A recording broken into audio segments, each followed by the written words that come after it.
ಚಿಂದಿ ಉಡಾಯಿಸೋ ಖಾರ ಬಣ್ಣ ರುಚಿಯನ್ನು ನೀಡುತ್ತದೆ. ಆಚಿ ಮೆಣಸಿನ ಪುಡಿ ಚಿಂದಿ ಉಡಾಯಿಸೋ ಖಾರ ಬಣ್ಣ ರುಚಿ.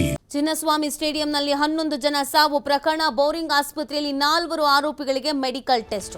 RCB marketing head Nikhil, DNA ಸಿಬ್ಬಂದಿ ಕಿರಣ್, ಸುಮಂತ್, ಡಿಎನ್ಎ ಮ್ಯಾನೇಜ್ಮೆಂಟ್ ಸಿಬ್ಬಂದಿ ಸುನಿಲ್ ಮ್ಯಾಥೋಗೆ ಟೆಸ್ಟ್ ಅನ್ನು ಮಾಡಲಾಗ್ತಿದೆ.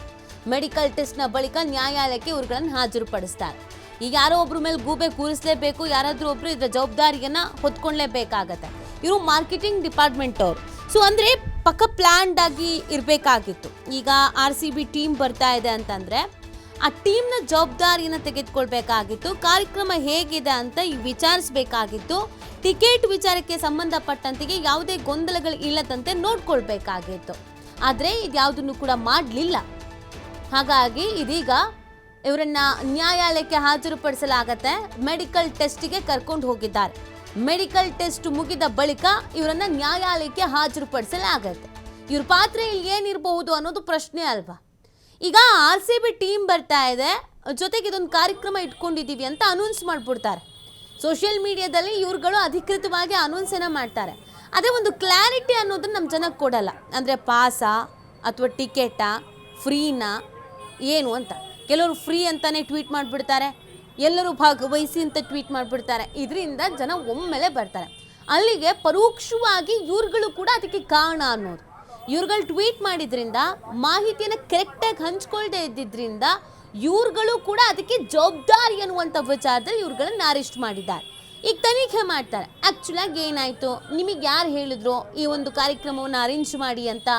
ಅರೇಂಜ್ ಮಾಡೋದಕ್ಕಿಂತ ಮುಂಚೆ ನೀವು ಯಾರಿಗೆ ಮಾಹಿತಿ ಕೊಟ್ರಿ, ಆಮೇಲೆ ಯಾರಿಗೆ ಮಾಹಿತಿ ಕೊಟ್ರಿ, ಏನೇನಾಯಿತು, ಅಲ್ಲಿ ಯಾವ ಥರದ ಭದ್ರತೆ ಇತ್ತು, ಭದ್ರತಾ ವೈಫಲ್ಯ ಯಾಕಾಯಿತು, ಅಷ್ಟು ಜನಜಂಗುಳಿ ಸೇರುವಂಥದ್ದು ಏನಾಗಿತ್ತು, ಜನರನ್ನ ಯಾಕೆ ಕಂಟ್ರೋಲ್ ಮಾಡೋಕ್ಕಾಗಲಿಲ್ಲ, ಎಲ್ಲಿ ನೀವು ಸೋತ್ರಿ, ಎಲ್ಲವನ್ನ ಕೂಡ ಪ್ರಶ್ನೆ ಮಾಡ್ತಾರೆ. ಎಲ್ಲವೂ ಹೊರಗೆ ಬರಬೇಕಾಗತ್ತೆ. ಸೊ ಇದೀಗ ಇವರಷ್ಟು ಜನರನ್ನು ಅರೆಸ್ಟ್ ಮಾಡಿ ತನಿಖೆಯನ್ನು ಮಾಡಲಾಗತ್ತೆ. ನ್ಯಾಯಾಲಯಕ್ಕೆ ಹಾಜರುಪಡಿಸ್ತಾರೆ. ಒಟ್ಟು ಈ 11 ಜನ ಸಾವನ್ನಪ್ಪಿದ್ರಲ್ಲ, ಅವರ ಸಾವಿಗೆ ನ್ಯಾಯ ಸಿಗಲೇಬೇಕು. ಅವರ ಪೋಷಕರುಗಳು, ಅವರ ಕುಟುಂಬಸ್ಥರು ಇದನ್ನೇ ಆಗ್ರಹಿಸ್ತಾ ಇರೋದು. ನಮ್ಮವರನ್ನು ನಾವು ಕಳ್ಕೊಂಡ್ಬಿಟ್ವಿ, ಆದರೆ ಈ ಥರ ಸಾವು ಸಂಭವಿಸೋದಕ್ಕೆ ಕಾರಣ ಯಾರು, ಅವ್ರುಗಳಿಗೆ ಕಠಿಣ ಶಿಕ್ಷೆ ಆಗಬೇಕು. ನೀವು ಪರಿಹಾರನೂ ಬೇಡ, ಏನೂ ಬೇಡ, ನಮಗೆ ಬೇಕಾಗಿರೋದು ಶಿಕ್ಷೆ ಆಗಬೇಕಾಗಿದೆ ಅನ್ನೋದನ್ನು ಹೇಳ್ತಾ ಇದ್ರು. ಅದರ ಬೆನ್ನಲ್ಲೇ ಇದೀಗ ನ್ಯಾಯಾಂಗ ಯಾವಾಗ ಎಂಟ್ರಿ ಕೊಡ್ತೋ ಛೀಮಾರಿಗೆ ಹಾಕಿದ್ರು. ಎಲ್ಲರಿಗೂ ಛೀಮಾರಿ, ಸರ್ಕಾರಕ್ಕೂ ಛೀಮಾರಿನೇ, ಮ್ಯಾನೇಜ್ಮೆಂಟಿಗೂ, ಎಲ್ಲದಕ್ಕೂ ಕೂಡ. ಸೊ ಇದೀಗ ಹಿನ್ನೆಲೆಯಲ್ಲೇ ತನಿಖೆಯನ್ನು ಮಾಡಲಾಗತ್ತೆ. ತನಿಖೆಯಲ್ಲಿ ಇನ್ನೂ ಏನೆಲ್ಲ ವಿಚಾರಗಳು ಬಹಿರಂಗ ಆಗತ್ತೆ, ಹೇಗೆ ಪ್ಲ್ಯಾನ್ ಮಾಡ್ಕೊಂಡಿದ್ರು, ಪ್ಲ್ಯಾನ್ ಎಲ್ಲಿ ಉಲ್ಟಾ ಹೊಡಿತು, ಪ್ಲ್ಯಾನೇ ಮಾಡದೆ ಯಾಕೆ ಕರೆಸಿದ್ರು, ಎಲ್ಲವೂ ಕೂಡ ಗೊತ್ತಾಗಲಿದೆ. ನೋಡಿ, ಇಲ್ಲಿ ಕ್ರಿಕೆಟರ್ಸ್ ಇದ್ರಲ್ಲ, ಅವ್ರುಗಳಿಗೂ ಕೂಡ ಒಂದು ಭದ್ರತೆ ಅನ್ನೋದು ಇರಲಿಲ್ಲ. ವಿರಾಟ್ ಕೊಹ್ಲಿ ಅವರನ್ನ ಯಾವ ಥರ ಕರ್ಕೊಂಡು ಹೋದ್ರು ಅನ್ನುವಂಥ ಒಂದು ವಿಡಿಯೋ ಇದೆಯಲ್ಲ, ಆ ವಿಡಿಯೋ ನೋಡಿದವ್ರಿಗೆ ಎಂಥವ್ರಿಗಾದ್ರೂ ಆಘಾತ ಆಗ್ಬಿಡುತ್ತೆ. ಹಿಂಗೆ ಕರ್ಕೊಂಡು ಹೋದ್ರಾ ಒಬ್ಬ ಕ್ರಿಕೆಟರ್ನ ಅಂಥ ಭದ್ರತಾ ವೈಫಲ್ಯ ಇರುವಂಥ ಕಾರ್ಯಕ್ರಮಕ್ಕೆ ಇವರು ಯಾಕೆ ಬಂದರು, ಹೇಗೆ ಬಂದರು, ಬರೋದಕ್ಕೆ ಯಾಕೆ ಒಪ್ಕೊಂಡ್ರು, ಎಲ್ಲವೂ ಕೂಡ ಪ್ರಶ್ನೆ. ಇವರುಗಳು ಸೇತುವೆ ಥರ ಕೆಲಸ ಮಾಡಬೇಕಾಗಿತ್ತು, ಸರ್ಕಾರ ಮತ್ತು ಈ ಕ್ರಿಕೆಟರ್ಸ್ ಮತ್ತು ಸಾರ್ವಜನಿಕರ ಜೊತೆಗೆ. ಆದರೆ ಇವ್ರುಗಳು ಅದು ಯಾವುದನ್ನು ಮಾಡಲಿಲ್ಲ. ವೇದಿಕೆ ಮೇಲೆ ಇವ್ರುಗಳು ಹತ್ತು ಕೂತಿದ್ರು. ಸೊ ಹಾಗಾಗಿ ಅದಕ್ಕೆ ತಕ್ಕ ಶಿಕ್ಷೆಯನ್ನು ಅನುಭವಿಸಬೇಕಾಗತ್ತೆ, ಎದುರಿಸಬೇಕಾಗತ್ತೆ. ಸೊ ಮ್ಯಾನೇಜ್ಮೆಂಟ್ ಸಿಬ್ಬಂದಿ ಸುನಿಲ್ ಮ್ಯಾಥೋಗೂ ಕೂಡ ಇದೀಗ ವೈದ್ಯಕೀಯ ಪರೀಕ್ಷೆಗೆ ಒಳಪಡಿಸಲಾಗುತ್ತೆ. ಅದು ನಾರ್ಮಲ್ ಪ್ರೊಸೀಜರ್ ಅಲ್ಲ. ಅವರ ಹಾರ್ಟ್ ಬೀಟ್ ಹೆಂಗಿದೆ, BP ಜಾಸ್ತಿ ಇದೆಯಾ, ಲೋ ಇದೆಯಾ, ಏನು ಎತ್ತ, ಪ್ರತಿಯೊಂದನ್ನು ಕೂಡ ಚೆಕ್ ಮಾಡ್ತಾರೆ. ಇದಾದಮೇಲೆ ನ್ಯಾಯಾಲಯಕ್ಕೆ ಹಾಜರುಪಡಿಸ್ತಾರೆ. ನ್ಯಾಯಾಲಯದಲ್ಲಿ ಏನು ತೀರ್ಪು ಬರುತ್ತೆ, ಏನು ಆದೇಶ ಬರುತ್ತೆ, ಎಷ್ಟು ದಿನ ಕಸ್ಟಡಿಗೆ ಕೊಡ್ತಾರೆ, ಏನಾಗುತ್ತೆ, ಪ್ರಶ್ನೆ ಇದೆ, ನೋಡಬೇಕಾಗಿದೆ. ಇನ್ನು ಈ ಪ್ರಕರಣಕ್ಕೆ ಸಂಬಂಧಪಟ್ಟಂತೆ ಇನ್ಯಾರನ್ನಾರು ವಶಕ್ಕೆ ಪಡ್ಕೊಳ್ಳುವಂಥ ಸಾಧ್ಯತೆ ಇದೆಯಾ, ಏನು ಎತ್ತ ಅನ್ನೋದ್ರ ಬಗ್ಗೆ ಮಾಹಿತಿ ಸಿಗಬೇಕಾಗಿದೆ. ಈ ಬಗ್ಗೆ ಮತ್ತಷ್ಟು ಮಾಹಿತಿಯನ್ನು ನೀಡ್ತಾರೆ ನಮ್ಮ ಪ್ರತಿನಿಧಿ ಸಂತೋಷ್. ಈ ಪ್ರಕರಣದಲ್ಲಿ ಇದೀಗ ಪ್ರಮುಖವಾಗಿ ಸಮಸ್ಯೆಯನ್ನು ಎದುರಿಸ್ತಾ ಇದ್ದಾರೆ. 4 ಆರೋಪಿಗಳನ್ನು ಅರೆಸ್ಟು ಮಾಡಿದ್ದಾರೆ. ಮೆಡಿಕಲ್ ಟೆಸ್ಟಿಗೂ ಕರ್ಕೊಂಡು ಹೋಗಿದ್ದಾರೆ. ಮುಂದಿನ ಪ್ರೊಸೀಜರ್ಗಳಿಗೆ ಏನಿರುತ್ತೆ, ಯಾವ್ಯಾವ ಥರ ತನಿಖೆ ನಡೆಯುತ್ತೆ, ಹೇಗೆ ಅಂತ ಸಂತೋಷ್?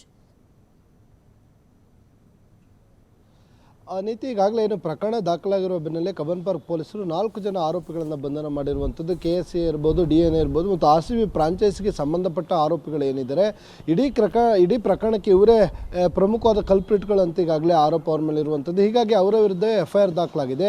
ಈ ಕಾರಣಕ್ಕಾಗಿ 4 ಜನರ ಬಂಧನ ಆಗಿರುವಂಥದ್ದು. 4 ಜನರ ಬಂಧಿಸಿ ಈಗಾಗಲೇ ಅವ್ರನ್ನ ವೈದ್ಯಕೀಯ ತಪಾಸಣೆ ಕೂಡ ಕರ್ಕೊಂಡು ಹೋಗಿರುವಂಥದ್ದು. ಇದಾದ ನಂತರ ಆರೋಪಿಗಳನ್ನು ನ್ಯಾಯಾಲಯಕ್ಕೆ ಹಾಜರುಪಡಿಸಲಾಗುತ್ತೆ. ಹಾಜರುಪಡಿಸಿ ಇದನ್ನು ಹೆಚ್ಚಿನ ಹೆಚ್ಚಿನ ತನಿಖೆಯನ್ನು ಮಾಡಬೇಕು. ಈ ಪ್ರಕರಣದಲ್ಲಿ ಆರೋಪಿಗಳ ವಿಚಾರಣೆ ಮಾಡುವ ಹಿನ್ನೆಲೆಯಲ್ಲಿ ಆರೋಪಿಗಳನ್ನು ಮತ್ತಷ್ಟು ಕಸ್ಟಡಿಗೆ ಕೊಡಿ ಅಂತೇಳಿ ಅವ್ರನ್ನ ಮನವಿಯನ್ನು ಮಾಡ್ತಾರೆ.